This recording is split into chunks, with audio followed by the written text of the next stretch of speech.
Brick ৰাশিৰ ছোৱালীবোৰক সহজ বুলি ভাবিছে নেকি? এই 7টা গুণ জানিলে আপুনি আচৰিত হ'ব। নমস্কাৰ বন্ধু-বান্ধৱীসকল, আপুনি নিজে ব্ৰিক ৰাশিৰ নেকি? নে আপোনাৰ জীৱনত কোনো ব্ৰিক ৰাশিৰ ছোৱালী আছে? তেন্তে আজিৰ এই ভিডিঅ'টো একেবাৰে মিছ নকৰিব। বহুতে ভাবে ব্ৰিক ৰাশিৰ নাৰীসকল শান্ত, সহজ আৰু সাধাৰণ, কিন্তু বাস্তৱত তেওঁলোকৰ ব্যক্তিত্বৰ মাজত লুকাই আছে কিছুমান অসাধাৰণ গুণ, যিবোৰে তেওঁলোকক আনসকলৰ পৰা সম্পূৰ্ণ পৃথক কৰি তোলে। আজিৰ এই ভিডিঅ'ত আমি জানিম ব্ৰিক ৰাশিৰ ছোৱালীৰ 7টা বিশেষ বৈশিষ্ট্য, তেওঁলোকৰ স্বভাৱ কেনেকুৱা, প্ৰেমত কেনেকুৱা, পৰিয়ালৰ প্ৰতি কিমান দায়বদ্ধ, ধন সম্পত্তিৰ ক্ষেত্ৰত কেনে চিন্তা কৰে আৰু কোনটো গুণে তেওঁলোকক জীৱনত সফলতাৰ দিশে আগবঢ়ায়। শেষলৈকে নিশ্চয় চাই থাকিব, কিয়নো শেষৰ গুণটো জানিলে হয়তো আপুনিও আচৰিত হৈ ক'ব, এইটো একেবাৰেই সঁচা। তেন্তে আহক আৰম্ভ কৰোঁ আজিৰ এই বিশেষ আলোচনা। প্ৰথমতে আহিছোঁ ব্ৰিক ৰাশিৰ ছোৱালীৰ 7টা বৈশিষ্ট্যনো কি কি। 1 নম্বৰ, বিশ্বাসী আৰু সৎ। ব্ৰিক ৰাশিৰ ছোৱালীৰ আটাইতকৈ ডাঙৰ গুণ হৈছে বিশ্বাসযোগ্যতা। তেওঁলোকে সহজে সকলোকে বিশ্বাস নকৰে, কিন্তু এবাৰ কাৰোবাক নিজৰ বুলি মানি ল'লে সম্পূৰ্ণ হৃদয়েৰে সম্পৰ্কটো আগবঢ়ায়। বন্ধুত্ব হওক, প্ৰেম হওক বা পৰিয়াল, তেওঁলোকৰ দায়িত্বৰ পৰা আঁতৰি নাযায়। অৱশ্যে যদি কোনোবাই তেওঁলোকৰ বিশ্বাস ভংগ কৰে, তেন্তে সেই আঘাত পাহৰিবলৈ তেওঁলোকৰ বহু সময় লাগে। 2 নম্বৰ, ধৈৰ্যশীল আৰু স্থিৰ। ব্ৰিক ৰাশিৰ নাৰীসকলে খৰখেদাকৈ সিদ্ধান্ত ল'বলৈ ভাল নাপায়, কিয়নো কামৰ আগতে তেওঁলোকে সকলো দিশ চিন্তা ভাৱনা কৰি লয়। সমস্যাৰ সন্মুখীন হ'লেও সহজে ভাঙি নপৰে। এই ধৈৰ্য আৰু স্থিৰ মনোভাৱে তেওঁলোকৰ জীৱনত বহু ক্ষেত্ৰত সফল হোৱাত সহায় কৰে।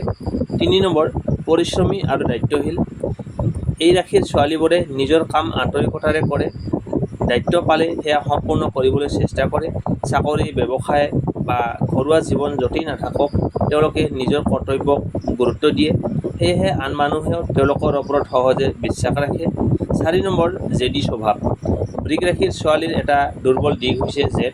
তেওঁলোকৰ মতে যদি কোনো সিদ্ধান্ত সঠিক হয়, তেন্তে সহজে মত সলনি নকৰে। কেতিয়াবা এই জেদে সফলতা আনে, কিন্তু কেতিয়াবা সম্পৰ্কটো ভুল বুজাবুজিৰ সৃষ্টি কৰিব পাৰে। সেয়ে নমনীয়তা শিকিলে তেওঁলোকৰ জীৱনত আৰু অধিক সুন্দৰ হ'ব পাৰে। 5 নম্বৰ, পৰিয়াল প্ৰেমী। ব্ৰিক ৰাশিৰ নাৰীসকল সাধাৰণতে নিজৰ পৰিয়ালক অতি মৰম কৰে। পিতৃ-মাতৃ, জীৱনসংগী আৰু সন্তানৰ সুখৰ বাবে বহু ত্যাগ স্বীকাৰ কৰিবলৈ সাজু থাকে। তেওঁলোকৰ বাবে পৰিয়ালৰ শান্তি আৰু নিৰাপত্তাই জীৱনৰ অন্যতম ডাঙৰ সম্পদ। 6 নম্বৰ, সৌন্দৰ্য আৰু আৰাম ভাল পায়। ব্ৰিক ৰাশিৰ ছোৱালীয়ে পৰিষ্কাৰ, সুন্দৰ আৰু শান্ত পৰিৱেশ পছন্দ কৰে। ভাল কাপোৰ, সুস্বাদু খাদ্য আৰু সংগীত, প্ৰকৃতি আৰু আৰামদায়ক জীৱনশৈলীৰ প্ৰতি তেওঁলোকৰ বিশেষ আকৰ্ষণ থাকে। জীৱনৰ সৰু সৰু সুখবোৰ উপভোগ কৰিবলৈ তেওঁলোকে ভাল পায়। 7 নম্বৰ, আৰ্থিকভাৱে সচেতন। ব্ৰিক ৰাশিৰ নাৰীসকল সাধাৰণতে টকা-পইচাৰ মূল্য বুজে। অযথা খৰচ কৰাৰ সলনি ভৱিষ্যতৰ বাবে সঞ্চয় আৰু পৰিকল্পনা কৰিবলৈ চেষ্টা কৰে। আৰ্থিক স্থিৰতা তেওঁলোকৰ বাবে বহুত গুৰুত্বপূৰ্ণ, আৰু সেইবাবেই তেওঁলোকে লাহে লাহে নিজৰ লক্ষ্য পূৰণৰ চেষ্টা কৰে। এইবোৰ হৈছে ব্ৰিক ৰাশিৰ নাৰীসকলৰ বিশেষ জ্যোতিষশাস্ত্ৰত প্ৰচলিত কিছুমান বৈশিষ্ট্য। অৱশ্যে প্ৰতিজন ব্যক্তিৰ স্বভাৱ, অভিজ্ঞতা আৰু পৰিস্থিতি বেলেগ হোৱাৰ বাবে সকলোৰে লগত এই বৈশিষ্ট্য সম্পূৰ্ণৰূপে মিলিবই বুলি ক'ব নোৱাৰি। এতিয়া আহিছোঁ ব্ৰিক ৰাশিৰ নাৰীসকলৰ স্বভাৱ কেনেকুৱা হয়। ব্ৰিক ৰাশিৰ নাৰীসকল সাধাৰণতে শান্ত, ধৈৰ্যশীল আৰু বাস্তৱবাদী বুলি গণ্য কৰা হয়। তেওঁলোকে জীৱনত স্থিৰতা, নিৰাপত্তা আৰু শান্তিপূৰ্ণ পৰিৱেশ ভাল পায়। কোনো কাম খৰধৰ কৰি নকৰে, প্ৰথমতে ভালদৰে চিন্তা বিবেচনা কৰি তাৰ পিছতহে সিদ্ধান্ত লয়। এই স্বভাৱৰ বাবেই তেওঁলোকে বহু সময়ত ডাঙৰ ভুলৰ পৰা নিজকে বচাব পাৰে। তেওঁলোকে সহজে সকলোৰে লগত খুলি কথা নকয়, নতুন মানুহৰ লগত অলপ সময় লয়, কিন্তু এবাৰ কাৰোবাক বিশ্বাস কৰিলে তেওঁলোক আন্তৰিক আৰু বিশ্বস্ত বন্ধু বা জীৱনসংগী হৈ উঠে। তেওঁলোকৰ বাবে বিশ্বাস অতি মূল্যৱান। এবাৰ বিশ্বাস ভাঙিলে পুনৰ আগৰ দৰে সম্পৰ্ক গঢ়ি তোলাটো কঠিন হ'ব পাৰে। ব্ৰিক ৰাশিৰ নাৰীসকলৰ আন এটা উল্লেখযোগ্য গুণ হৈছে তেওঁলোকৰ ধৈৰ্য। কঠিন পৰিস্থিতিতো সহজে ভয় নাখায় বা হতাশ নহয়। তেওঁলোকে লাহে লাহে সমস্যাৰ সমাধান বিচাৰে। এই গুণে তেওঁলোকক চাকৰি, ব্যৱসায় আৰু ব্যক্তিগত জীৱনত আগবাঢ়িবলৈ সহায় কৰে। কিন্তু তেওঁলোকৰ এটা দুৰ্বল দিশো আছে, জেদ। যদি তেওঁলোকে কোনো সিদ্ধান্ত লয় বা কোনো বিষয়ত নিশ্চিত হয়, তেন্তে সহজে নিজৰ মত সলনি নকৰে। কেতিয়াবা এই জেদে তেওঁলোকক সফলতা দিয়ে, আনহাতে কেতিয়াবা সম্পৰ্কত ভুল বুজাবুজিৰ সৃষ্টিও কৰিব পাৰে। সেয়েহে আনৰ মতামত শুনি প্ৰয়োজন অনুসৰি নমনীয় হোৱাটো তেওঁলোকৰ বাবে লাভজনক হ'ব পাৰে। ব্ৰিক ৰাশিৰ নাৰীসকল হৃদয়ৰ পৰা মৰমীয়াল। তেওঁলোকে নিজৰ পৰিয়াল, বন্ধু বা আপোনজনক সুখ শান্তিত বহু গুৰুত্ব দিয়ে। যিসকলক তেওঁলোকে ভাল পায় তেওঁলোকৰ বাবে যিকোনো সময়ত সহায় কৰিবলৈ আগবাঢ়ি আহে। তেওঁলোকৰ যত্নশীল স্বভাৱে সকলোকে আকৰ্ষিত কৰে। তেওঁলোকে সৌন্দৰ্য, পৰিষ্কাৰ পৰিচ্ছন্নতা আৰু আৰামদায়ক জীৱনশৈলী পচন্দ কৰে। ঘৰখন সুন্দৰকৈ সজাই ৰাখিবলৈ, ভাল খাদ্য উপভোগ কৰিবলৈ আৰু শান্ত পৰিৱেশত সময় কটাবলৈ ভাল পায়। এইবোৰে তেওঁলোকক মানসিক শান্তি দিয়ে। আৰ্থিক ক্ষেত্ৰতো বৃগ ৰাশিৰ নাৰীসকলৰ সচেতন বুলি ধৰা হয়। অযথা খৰচ কৰাৰ সলনি ভৱিষ্যতৰ কথা ভাবি সঞ্চয় আৰু পৰিকল্পনা কৰিবলৈ চেষ্টা কৰে। তেওঁলোকৰ লক্ষ্য থাকে লাহে লাহে কিন্তু স্থায়ী সফলতা লাভ কৰা। শেষত এটা কথা মনত ৰাখিব, জ্যোতিষশাস্ত্ৰত বৰ্ণনা কৰা এই বৈশিষ্ট্যসমূহ সকলো বৃগ ৰাশিৰ নাৰীৰ ক্ষেত্ৰত একেধৰণে মিলিবই বুলি ক'ব নোৱাৰি। প্ৰতিজন ব্যক্তিৰ শিক্ষা, পৰিৱেশ, অভিজ্ঞতা আৰু জীৱন যাত্ৰাই তেওঁলোকৰ ব্যক্তিত্ব গঢ়ি তোলে। এই বৈশিষ্ট্যসমূহ সাধাৰণ জ্যোতিষৰ ধাৰণাৰ ওপৰত ভিত্তি কৰি কোৱা হৈছে। বৃগ ৰাশিৰ নাৰীসকলৰ প্ৰেম আৰু দাম্পত্য জীৱন কেনেকুৱা হয়। প্ৰেমৰ ক্ষেত্ৰত বৃগ ৰাশিৰ নাৰীসকল সাধাৰণতে অতি আন্তৰিক, বিশ্বাসী আৰু গভীৰ অনুভূতি সম্পন্ন বুলি জ্যোতিষশাস্ত্ৰত বৰ্ণনা কৰা হয়। তেওঁলোকে সহজে কাৰোবাৰ প্ৰেমত নপৰে। প্ৰথমতে মানুহজনক ভালদৰে বুজিবলৈ চেষ্টা কৰে, তাৰ পিছতহে নিজৰ হৃদয় খুলি দিয়ে। কিন্তু এবাৰ প্ৰেম কৰিলে তেওঁলোকক সম্পূৰ্ণ হৃদয়েৰে সেই সম্পৰ্কটো আগবঢ়াই নিয়াৰ চেষ্টা কৰে। তেওঁলোকৰ বাবে প্ৰেম মানে কেৱল আকৰ্ষণ নহয়, প্ৰেম মানে বিশ্বাস, সন্মান আৰু আজীৱন একেলগে চলাৰ প্ৰতিশ্ৰুতি। সেইবাবেই তেওঁলোকে সম্পৰ্কত সততা আৰু বিশ্বস্ততাক সৰ্বাধিক গুৰুত্ব দিয়ে। যদি সংগীয়ে তেওঁলোকক সন্মান আৰু মৰম দিয়ে, তেন্তে বৃগ ৰাশিৰ নাৰীসকলেও বহু গুণে সেই মৰম ঘূৰাই দিয়ে। কিন্তু তেওঁলোকৰ এটা সংবেদনশীল দিশো আছে। যদি প্ৰিয় মানুহজনে মিছা কয়, বিশ্বাস ভংগ কৰে বা বাৰে বাৰে অৱহেলা কৰে, তেন্তে তেওঁলোক গভীৰভাৱে আঘাত পায়। এবাৰ মন ভাঙিলে পুনৰ আগৰ দৰে বিশ্বাস স্থাপন কৰিবলৈ তেওঁলোকৰ সময় লাগে। দাম্পত্য জীৱনত বৃগ ৰাশিৰ নাৰীসকল সাধাৰণতে শান্ত, দায়িত্বশীল আৰু পৰিয়ালমুখী হয়। ঘৰ সংসাৰৰ সুখ, জীৱনসংগীৰ মৰ্যাদা আৰু সন্তানৰ ভৱিষ্যতক তেওঁলোকে অতি গুৰুত্ব দিয়ে। তেওঁলোকৰ লক্ষ্য থাকে এখন মৰম, বিশ্বাস আৰু শান্তিৰে ভৰা পৰিয়াল গঢ়ি তোলা। তেওঁলোকে অযথা কাজিয়া বা নাটকীয় পৰিস্থিতি ভাল নাপায়। সমস্যাৰ সৃষ্টি হ'লে ধৈৰ্য্যৰে সমাধান বিচাৰিবলৈ চেষ্টা কৰে। অৱশ্যে যদি বাৰে বাৰে অসন্মান বা অবিশ্বাসৰ সন্মুখীন হয়, তেন্তে তেওঁলোকে নিজৰ সিদ্ধান্ত দৃঢ় হৈ উঠিব পাৰে। প্ৰেম আৰু বিবাহ দুয়োটা ক্ষেত্ৰতে তেওঁলোকৰ এটা বিশেষ আশা থাকে। সংগীয়ে তেওঁলোকক সন্মান দিব, সময় দিব আৰু সঁচা মনেৰে ভাল পাব। এইবোৰ পালে তেওঁলোকে জীৱনসংগীৰ আটাইতকৈ বিশ্বস্ত আৰু সহায়কাৰী সংগী হ'ব পাৰে। জ্যোতিষশাস্ত্ৰৰ মতে বৃগ ৰাশিৰ নাৰীসকলৰ সৈতে সুস্থ সম্পৰ্ক বজাই ৰাখিবলৈ সৎ যোগাযোগ, পাৰস্পৰিক সন্মান আৰু ধৈৰ্য অতি গুৰুত্বপূৰ্ণ। মনত ৰাখিব, এই আলোচনা জ্যোতিষশাস্ত্ৰত প্ৰচলিত বিশ্বাসৰ ওপৰত ভিত্তি কৰি কৰা হৈছে।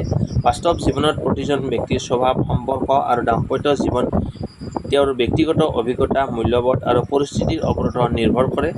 এতিয়া জানো আহক, বৃগ ৰাশিৰ নাৰীসকলৰ চাকৰি আৰু ব্যৱসায়ৰ ক্ষেত্ৰত কেনেধৰণৰ সম্ভাৱনা জ্যোতিষশাস্ত্ৰত উল্লেখ কৰা হয়। বৃগ ৰাশিৰ নাৰীসকল সাধাৰণতে ধৈৰ্যশীল, পৰিশ্ৰমী আৰু দায়িত্বশীল বুলি গণ্য কৰা হয়। তেওঁলোকে যিকোনো কাম খৰধৰ নকৰি নিয়ম শৃংখলাৰে সম্পূৰ্ণ কৰিবলৈ চেষ্টা কৰে। এই গুণৰ বাবে কৰ্মক্ষেত্ৰত তেওঁলোকে ঊৰ্ধ্বতন বিষয়া বা সহকৰ্মীৰ বিশ্বাস সহজে লাভ কৰিব পাৰে। চাকৰিৰ ক্ষেত্ৰত তেওঁলোক স্থিৰতা পচন্দ কৰে। বাৰে বাৰে চাকৰি সলনি কৰাৰ সলনি এটা ভাল স্থানত দীঘলীয়া সময় ধৰি কাম কৰিবলৈ আগ্ৰহী হয়। শিক্ষা, বেংকিং, প্ৰশাসন, স্বাস্থ্যসেৱা, ফেশ্বন, ডিজাইন, সংগীত, খাদ্য উদ্যোগ আৰু ব্যৱস্থাপনাৰ দৰে ক্ষেত্ৰত তেওঁলোকৰ দক্ষতা ভালদৰে প্ৰকাশ পাব পাৰে। যদি তেওঁলোকে ব্যৱসায় কৰে, তেন্তে ধৈৰ্য আৰু সুপৰিকল্পনাৰে আগবাঢ়িবলৈ চেষ্টা কৰে। অযথা ডাঙৰ বিপদ গ্ৰহণ কৰাৰ সলনি লাহে লাহে ব্যৱসায় বৃদ্ধি কৰাত বিশ্বাস ৰাখে। কাপোৰ, গহনা, সৌন্দৰ্য সামগ্ৰী, খাদ্য, কৃষি, হস্তশিল্প বা অনলাইন ব্যৱসায়ৰ দৰে ক্ষেত্ৰতো সফলতাৰ সম্ভাৱনা জ্যোতিষশাস্ত্ৰত উল্লেখ কৰা হয়। আৰ্থিক ক্ষেত্ৰত বৃগ ৰাশিৰ নাৰীসকল সাধাৰণতে সচেতন হয়। তেওঁলোকে উপাৰ্জনৰ লগতে সঞ্চয়ৰ ওপৰতো গুৰুত্ব দিয়ে। এই অভ্যাসে ভৱিষ্যতে আৰ্থিক স্থিৰতা গঢ়ি তোলাত সহায় কৰিব পাৰে। অৱশ্যে তেওঁলোকৰ এটা সাৱধান হ'বলগীয়া দিশো হৈছে কেতিয়াবা অতিমাত্ৰা জেদ বা পৰিৱৰ্তন গ্ৰহণ কৰিবলৈ অনিশ্চয়তাই নতুন সুযোগ হাতৰ পৰা নাইকিয়া কৰিব পাৰে। সঠিক সময়ত নতুন দক্ষতা শিকা আৰু নতুন সুযোগ গ্ৰহণ কৰিলে কৰ্মজীৱনত আৰু অধিক উন্নতি সম্ভৱ। এতিয়া জানো আহক, জ্যোতিষশাস্ত্ৰত বৃগ ৰাশিৰ নাৰীসকলৰ বাবে কণবৰ তাৰিখ সংখ্যা ৰং আৰু প্ৰতিকাৰ শুভ বুলি ধৰা হয়। মনত ৰাখিব এইবোৰ পৰম্পৰাগত জ্যোতিষীয় বিশ্বাস। শুভ তাৰিখ বৃগ ৰাশিৰ বাবে সাধাৰণতে 6, 15, 24 তাৰিখ শুভ বুলি ধৰা হয় ইংৰাজী মাহৰ। ইয়াৰ উপৰিও 2, 11 আৰু 20 তাৰিখটো নতুন কাম আৰম্ভ কৰা, গুৰুত্বপূৰ্ণ সিদ্ধান্ত লোৱা বা শুভ কাৰ্য কৰাৰ বাবে অনুকূল বুলি বিশ্বাস কৰা হয়। শুভ সংখ্যা হিচাপত আছে বৃগ ৰাশিৰ শুভ সংখ্যা সাধাৰণতে 6, 2 আৰু 9 বুলি গণ্য কৰা হয়। এই সংখ্যাবোৰ জ্যোতিষশাস্ত্ৰত সৌভাগ্য, উন্নতি আৰু ইতিবাচক শক্তিৰ প্ৰতীক বুলি ধৰা হয়। শুভ ৰং বৃগ ৰাশিৰ বাবে সেউজীয়া, গোলাপী, বগা আৰু ক্ৰীম ৰং শুভ বুলি বিশ্বাস কৰা হয়। বিশেষ দিনত এই ৰঙৰ কাপোৰ বা সামগ্ৰী ব্যৱহাৰ কৰিলে আত্মবিশ্বাস বৃদ্ধি পায় বুলি বহুতে মানে। বিশেষ প্ৰতিকাৰ প্ৰতিদিনে ৰাতিপুৱা মন শান্ত কৰি ঈশ্বৰৰ নাম স্মৰণ কৰক। পিতৃ-মাতৃ বা বয়োজ্যেষ্ঠসকলৰ আশীৰ্বাদ লওক। শুক্ৰবাৰে দৰিদ্ৰ বা প্ৰয়োজনীয় লোকক সামৰ্থ্য অনুসৰি সহায় কৰক। ঘৰত পৰিষ্কাৰ পৰিচ্ছন্নতা আৰু শান্তিপূৰ্ণ পৰিৱেশ বজাই ৰাখিবলৈ চেষ্টা কৰক। খং বা জেদ নিয়ন্ত্ৰণ কৰি ধৈৰ্য্যৰে সিদ্ধান্ত লওক। এই অভ্যাসবোৰ মানসিক শান্তি, আত্মবিশ্বাস আৰু ইতিবাচক মনোভাৱ গঢ়ি তোলাত সহায় কৰিব পাৰে। মনত ৰাখিব শুভ সংখ্যা, শুভ ৰং বা প্ৰতিকাৰে জ্যোতিষীয় বিশ্বাসৰ অংশ। জীৱনত সফলতা মূলতঃ আপোনাৰ পৰিশ্ৰম, সঠিক সিদ্ধান্ত, দক্ষতা আৰু অধ্যৱসায়ৰ ওপৰত নিৰ্ভৰ কৰে। বন্ধু-বান্ধৱীসকল, আজিৰ এই ভিডিঅ'ত আমি বৃগ ৰাশিৰ নাৰীসকলৰ স্বভাৱ, প্ৰেম, দাম্পত্য জীৱন, চাকৰি, ব্যৱসায়, লগতে শুভ সংখ্যা, শুভ ৰং, শুভ তাৰিখ আৰু জ্যোতিষশাস্ত্ৰত প্ৰচলিত কিছুমান প্ৰতিকাৰৰ বিষয়ে আলোচনা কৰিলোঁ। মনত ৰাখিব জ্যোতিষশাস্ত্ৰ সম্ভাৱনা আৰু পৰম্পৰাগত বিশ্বাসৰ ওপৰত ভিত্তি কৰি এই ব্যাখ্যা কৰা হয়। বাস্তৱ জীৱনত সফলতা, সুখ আৰু উন্নতিৰ মূলতঃ আপোনাৰ পৰিশ্ৰম, সঠিক সিদ্ধান্ত, ইতিবাচক মনোভাৱ আৰু অধ্যৱসায়ৰ ওপৰত নিৰ্ভৰ কৰে। যদি আপুনি বৃগ ৰাশিৰ নাৰী হয় তেন্তে কমেণ্টত মই বৃগ ৰাশিৰ বুলি জনাওক। আপোনাৰ এই বৈশিষ্ট্যবোৰৰ লগত কিমান মিল পাইছে সেইটো আমাক অৱশ্যেই জনাব। ভিডিঅ'টো যদি ভাল লাগিল তেন্তে লাইক কৰক, আপোনাৰ বন্ধু-বান্ধৱ বা পৰিয়ালৰ সৈতে শ্বেয়াৰ কৰক আৰু এনেধৰণৰ ৰাশি জ্যোতিষ ভিত্তিক তথ্য, সংখ্যাতত্ত্ব, নতুন ভিডিঅ' নিয়মীয়াকৈ পাবলৈ আমাৰ চেনেলটো ছাবস্ক্ৰাইব কৰি কাষতে থকা বেল আইকনটো অন কৰি ৰাখিব। মই পুনৰ লগ পাম এক নতুন আৰু তথ্যমূলক ভিডিঅ'ৰ সৈতে। তেতিয়ালৈকে সুখী থাকক, সুস্থ থাকক। ধন্যবাদ।